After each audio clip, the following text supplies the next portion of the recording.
नमस्कार, news state Madhya Pradesh Chhattisgarh में आपका स्वागत है। मैं हूं आपके साथ लोकेंद्र त्यागी। आपके मुद्दे में बात मध्य प्रदेश की, जहां बुधवार का दिन पूरी तरह सिंधिया पर फोकस रहा।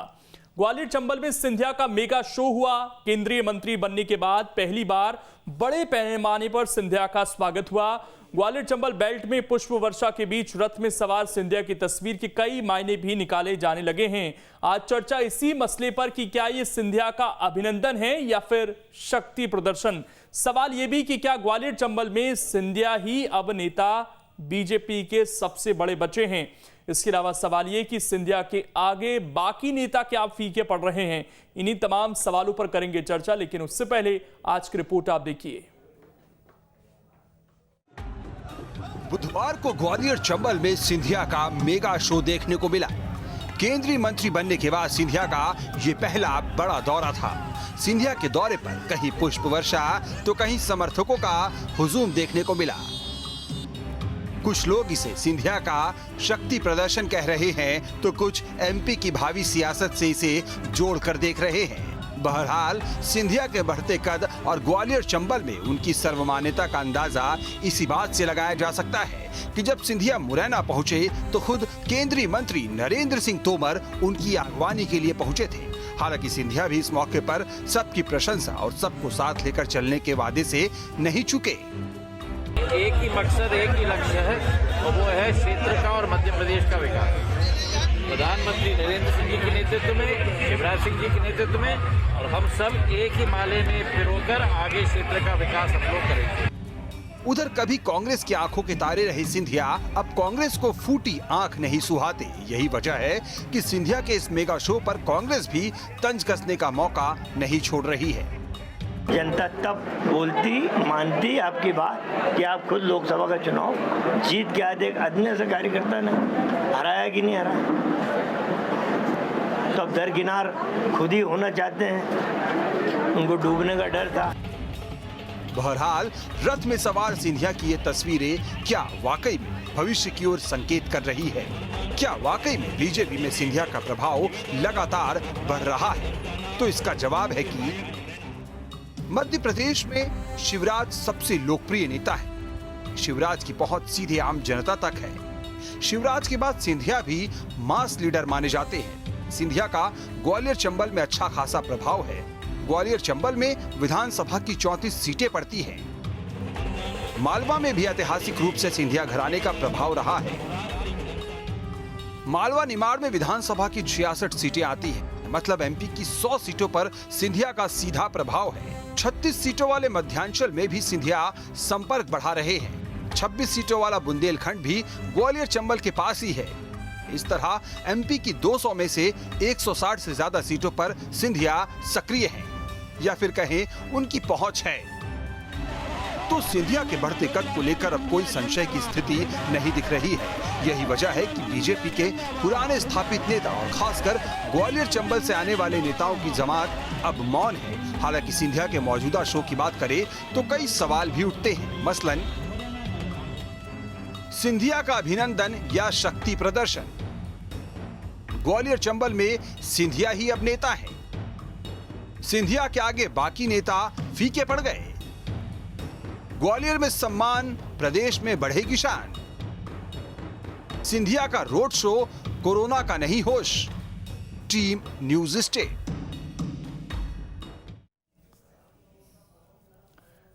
तो ये तमाम सवाल हैं जिन पर चर्चा करेंगे। दो खास मेहमान इस वक्त हमारे साथ जुड़ चुके हैं। डॉक्टर सत्यप्रकाश शर्मा हैं, वरिष्ठ पत्रकार हैं, और इसके अलावा कांग्रेस का पक्ष रखने के लिए अब्बास हफीज जी हमारे साथ जुड़ गए हैं। आप दोनों का बहुत बहुत स्वागत।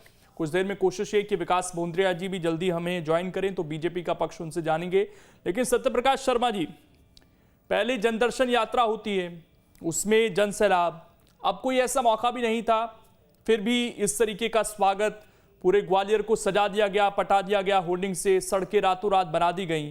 पहली बार तो मंत्री बनी नहीं है ज्योतिरादित्य सिंधिया, तो ये कार्यक्रम क्या समझाता है, किस तरफ इशारा करता है?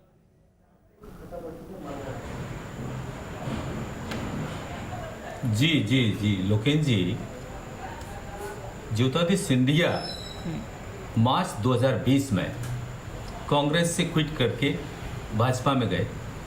भाजपा ने उनकी वो सब बातें मानी, उनके लोगों को टिकट दिया, मंत्री बनाया और उनको राज्यसभा सांसद बनाया, और जिसकी पराकाष्ठा जब हुई जब 7 जुलाई इसी साल उनको यूनियन कैबिनेट में शामिल कर लिया गया।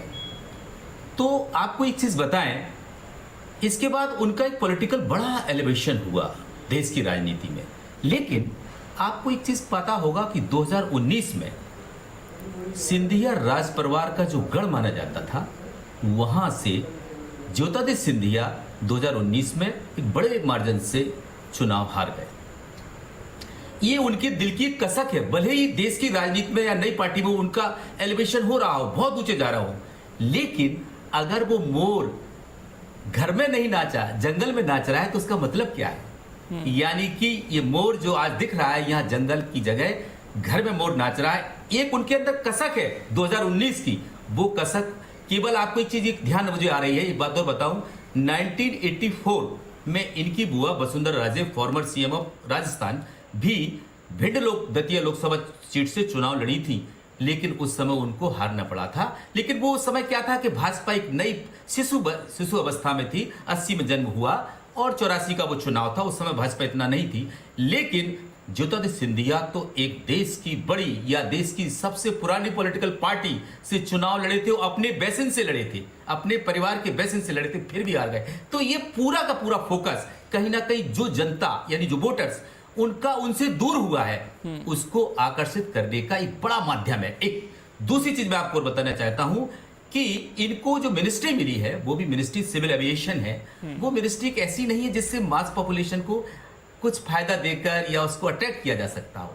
तो ये ऐसे जो एक्टिविटीज हैं, यही तो पब्लिक में उनकी इमेज को वो डेवलप करेंगे कि सिंधिया कांग्रेस में जितने ताकतवर थे उससे कहीं ज्यादा ताकतवर भाजपा में ये उनका और उनके कार्यकर्ताओं या उनके फॉलोअर्स का ये मानना है। लेकिन इसमें एक चीज देखने को मिल रही है कि ग्वालियर चंबल संभाग में जो आपने कहा, वाकई ज्योतिरादित्य सिंधिया एक ऐसे लीडर उभर रहे हैं कि यहां पर जो पुरानी भाजपा है वो कहीं ना कहीं दबी दबी नजर आ रही है।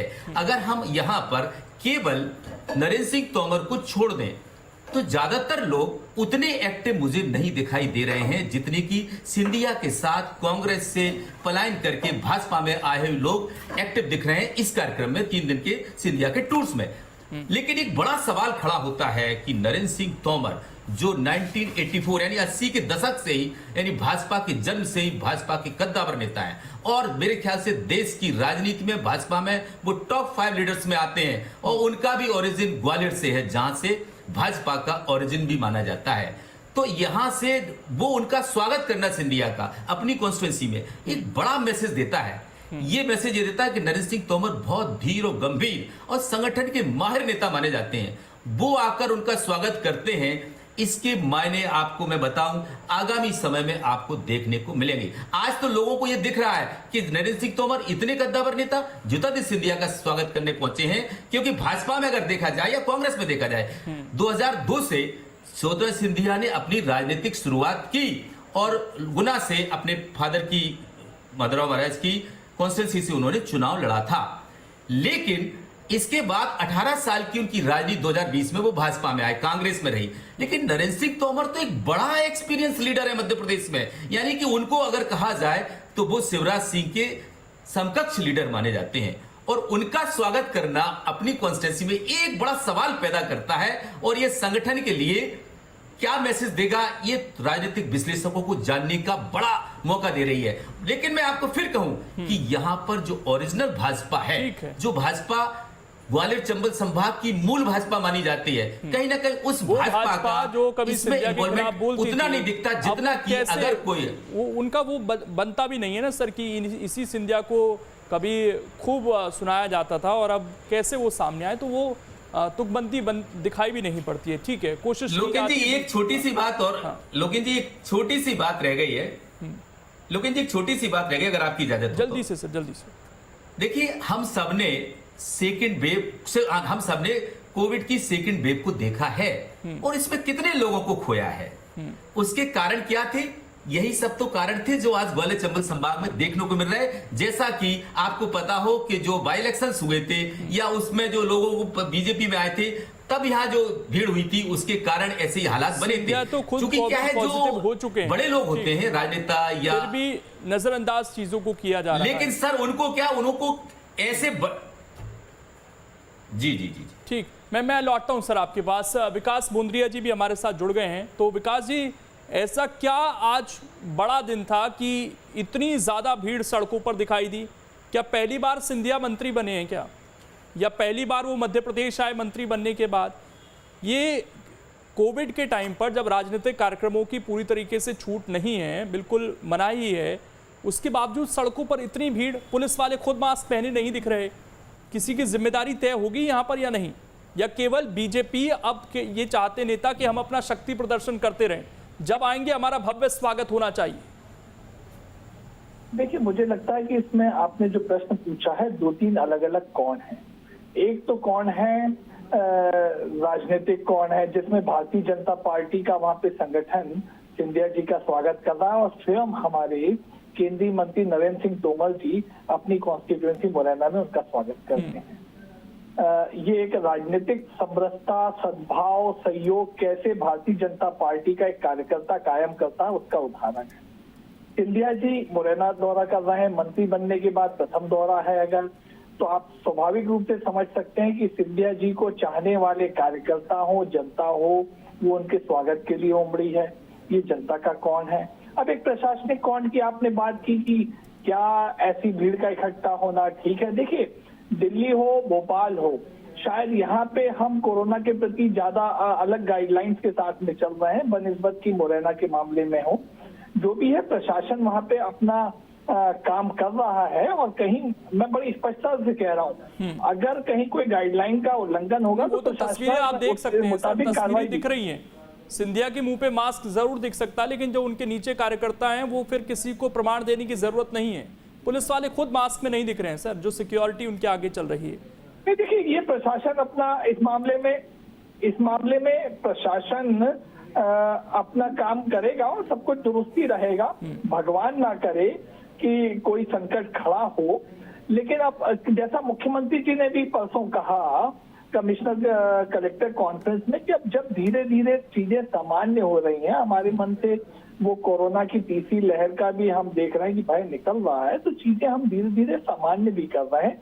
और ये लोगों के व्यवहार से दिख रहा है, लोगों का व्यवहार ही प्रशासनिक क्रियाकलाप को भी मॉनिटर करता है, कंट्रोल करता है, दिशा निर्देश भी वहीं से आते हैं साहब। नहीं तो अभी तो आए नहीं ना सर लिखित में कोई ऐसे आदेश, आए हो तो हमें बता दीजिए कि राजनीतिक कार्यक्रमों की छूट दे दी गई हो, या मौखिक रूप से सिंधिया को दे दी गई थी कि आप करिए शक्ति प्रदर्शन अपना। नहीं, मैं प्रशासनिक मामलों में बोलने के लिए यहाँ पे मौजूद नहीं हूँ। मैं भारतीय जनता पार्टी की तरफ से अपनी बात जब इस तरह की चीजें आती है तो सर अक्सर यही होता है ना, सिस्टम फेल हो जाता है। वो सिस्टम में कौन है ये आज तक पता नहीं चल पाता। सिंधिया खुद मंत्री हैं, वो सिस्टम का हिस्सा है। नहीं, आपने देखा होगा वहां पे जो भारतीय जनता पार्टी के जिम्मेदार पदाधिकारी हैं वे भी ताकीद कर रहे हैं। हम तो प्रशासन के साथ में पूरा सहयोग बनाना ही चाहते हैं। और देखिए, अगर सरकार भारतीय जनता पार्टी की है तो अगर कुछ भी अनहोनी होती है तो उसे भुगतना सर्वप्रथम तो सरकार को पड़ता है। हम उस मामले में सचेत हैं। नहीं सर, सरकार को नहीं, आम लोगों को भुगतना पड़ता है। बीमारी आम लोगों को ज्यादा मुश्किल में डालती है। अब बात के पास में आ रहा हूँ विकास जी, ठीक है लौटूंगा मैं लौटूंगा। हफीज जी, ये जो तस्वीरें हैं सर, कांग्रेस ने हालांकि सवाल भी उठाए, काले झंडे भी दिखाए, आपके कार्यकर्ता भी पहुंच गए वहां पर, ये कह दिया कि सिंधिया तो चुनाव हार गए थे, वो केवल अब माहौल बनाने की कोशिश कर रहे हैं। सर, हार तो दिग्विजय सिंह भी गए थे, फिर भी वो एक्टिव हैं पॉलिटिक्स में लगातार। देखिए, सबसे बड़ा सवाल यह है कि केंद्रीय मंत्री सिंधिया जी के रोड शो में कोरोना के नियमों का उल्लंघन कह लीजिए या नियम अलग अलग हैं, भाजपा की सरकार साफ बता दे। पिछले कई दिनों से कांग्रेस पार्टी के कार्यकर्ता, कांग्रेस पार्टी के जिला संगठन, जिला इकाइयां जब परमिशन मांगने जाते हैं प्रशासन से जनता की आवाज़ उठाने के लिए, तो साफ मना कर दिया जाता है कि कोविड प्रोटोकॉल के तहत आपको परमिशन नहीं मिलेगी। और उसके बावजूद भी हम जब जनता के हितों की लड़ाई लड़ने सड़क पर उतरते हैं तो दर्जनों मुकदमे, सैकड़ों मुकदमे हमारे कार्यकर्ताओं पे, हमारे नेताओं के ऊपर डाल दिए जाते हैं, बॉन्ड भरवाए जाते हैं, कई चीजें की जाती हैं। लेकिन एक तरफ जन आशीर्वाद यात्रा निकाली गई उज्जैन, इंदौर और जो पूरा रूट था सिंधिया जी का कुछ दिन पहले, वहां पर भी कोई कार्रवाई नहीं। किसने अनुमति दे दी? भेदभाव। यहां तक कि गणेश विसर्जन तक के ऊपर, यहाँ गणेश जी के विसर्जन पर भी पाबंदियां लगाई गईं, लेकिन सिंधिया जी के मामले के अंदर कुछ नहीं। मुहर्रम का जुलूस नहीं निकल सकता था। ये सारी चीजें हमने देखी यहाँ पर सिंधिया जी को पूरी छूट दी गई, उल्लंघन किया गया या अनुमति दी गई। आपने कहा था विकास जी से, भाजपा के प्रवक्ता महोदय से, बड़ी अच्छी बात कि नीचे लोग मास्क में नहीं है, मंच पे तो चलिए ठीक है, और पुलिस वाले भी नहीं है। मैं आपको मंच की तस्वीरों के ऊपर दावे से कहता हूँ, सिंधिया जी के पीछे खड़े हैं अशोकनगर विधायक जयपाल सिंह जज्जी, मास्क है ही नहीं चेहरे पर। ऊर्जा मंत्री प्रद्युमन तोमर जी, मास्क यहां लगा हुआ है गर्दन के नीचे। इसी तरह की आप तस्वीरें जिला अध्यक्ष जो भाजपा के वहां पर हैं, उनका भी मास्क चेहरे पे नहीं है। ये तो उनके खुद रथ की तस्वीरें जिस पे वो रोड शो करने जा रहे थे। अब सवाल यह है कि सिंधिया जी जब पूरा चंबल संभाग बाढ़ में डूबा हुआ था तो दिल्ली के अंदर बैठे थे। 10 दिन के बाद उनको टाइम मिला था अपने क्षेत्र के अंदर आने का, लेकिन यहां पर देखिए पिछले 2 दिन से जनता को परेशान किया गया। हमारे वरिष्ठ पत्रकार साथ बैठे हैं, उसी क्षेत्र से आते हैं, ये अच्छे से देखे हुए हैं वहां पर कि 2 दिन से लोग परेशान है ट्रैफिक की फंसने की वजह से, ट्रैफिक डाइवर्जन की वजह से, क्योंकि सिंधिया जी का रोड शो होना है। क्या सिंधिया जी ने जनता की बात करी वहां पर आके? यह सिर्फ और सिर्फ कुछ नहीं है, भारतीय जनता पार्टी का समर्पण है। वो भी किन की तरफ? जो लोग अपनी पार्टी से धोखा करके, कांग्रेस के धोखेबाज लोग जो इनकी पार्टी में सौदेबाजी के तहत गए, उनके सामने समर्पण किया है। जो सारी की सारी कार्रवाइयों से बचने के लिए सिंधिया जी वहां पहुंचे, अपने जमीनों को बचाने के लिए, और वो सारे जो उनका मामला है जो इससे पहले कई बार उठा है, और कुछ नहीं है, इसलिए अपना किराए की भीड़ लाके अपने ऊपर फूल बरसवा के ये दिखावा किया जा रहा है। लेकिन इतनी मौतें ग्वालियर ने देखी थी, इस पूरे रोड शो के बाद अगर तीसरी वेव में कुछ होता है तो क्या सिंधिया जी जिम्मेदार होंगे? जनता की बात करेंगे क्या वहां जाके? नहीं कर सकते। क्या भाजपा के प्रवक्ता जी आज बात कर सकते हैं? क्या सिंधिया जी ने पेट्रोल डीजल की बढ़ती कीमतों को कम करने की बात कही वहां पर? क्या सिंधिया जी ने कोई टिप्पणी वहां पर की कि मध्य प्रदेश नाबालिग बच्चियों के बलात्कार में नंबर 1 बन गया? लेकिन कोई टिप्पणी नहीं कर सकते। मैं इस पर जवाब चाहूंगा सर, किस तरह का जश्न? अभी तो बाढ़ से लोग उभर नहीं पाए वहां पर, कोरोना ने जो उन्हें डराया वो तो था ही, बाढ़ ने जो नुकसान पहुंचाया इस क्षेत्र को, ये बहुत वाजिब पॉइंट है कि इस तरह का जश्न,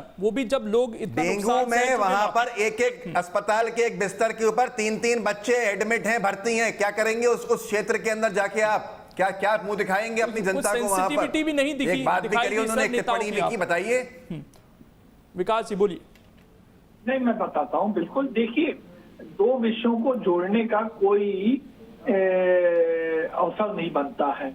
अगर कोई केंद्रीय मंत्री के रूप में पहली बार अपने लोगों के बीच में आ रहा है तो उसका उत्साह अपने आप होता है, स्वयं होता है।